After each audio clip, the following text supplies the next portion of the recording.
Hey Gus, I just wanted to give you a quick view of what I was talking to you about on the text yesterday about the club head getting a little bit too far inside and giving you that stuck feeling. If let me take you here to shoulder to waist height.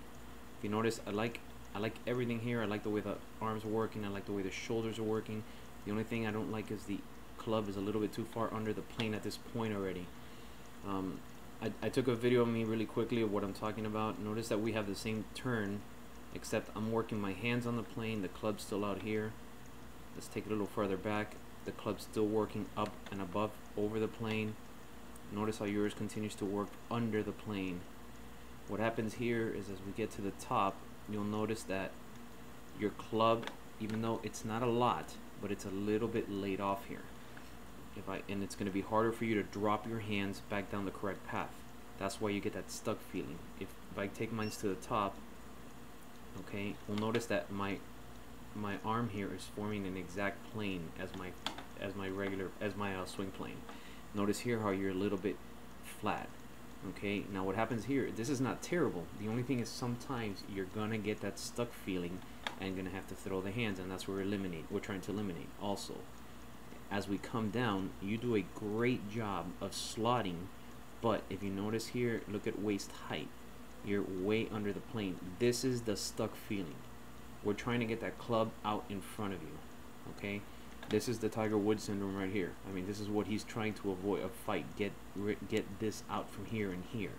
If you notice for me, and again, this happens not because I manipulate the club. It's because I put it here in a better position.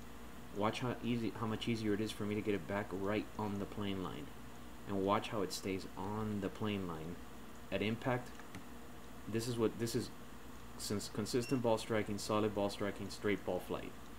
Okay, notice, look at the planes, everything's matching. And again, I didn't manipulate this here. I put the club here in a good position. It allowed me to fire at the ball and get the club back in a good position. As I go through, you'll notice I'm releasing the club and I'm still on that line. Look where the club is, right here. If I take you here, here's that stuck feeling.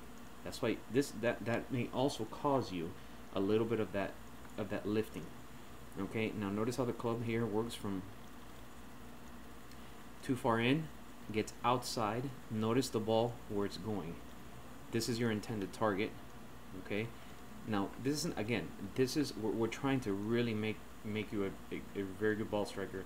These are nitpicking things. This is probably not a bad shot, but it's not as good as this would be, okay, because of the club working inside and outside the plane. So again, just really quickly review. What I would like to see you is, let me see here, you know, on the takeaway, and we'll work on this when we get to the ranges, I would like to see this club work a little more outside the hands here at this point, and work, okay, instead of working in, I would like to see it work up. Again, I did this, and I don't manipulate the club coming down. It just happens to fall in there because of the position I am in the back. Sorry about all the lines, man. I hope this kind of explains it. You know, look at it at full motion. It's just a natural motion. I'm not manipulating that motion, and I'm falling right down on the plane line. Okay, this is what I'm really working hard on myself. I used to do the same thing as you. I would get the club in, and I get stuck. I'd hump, and then you know, at that point you're at the mercy of your hands. Okay, so give me a call, man. Let's get to work again. Bye.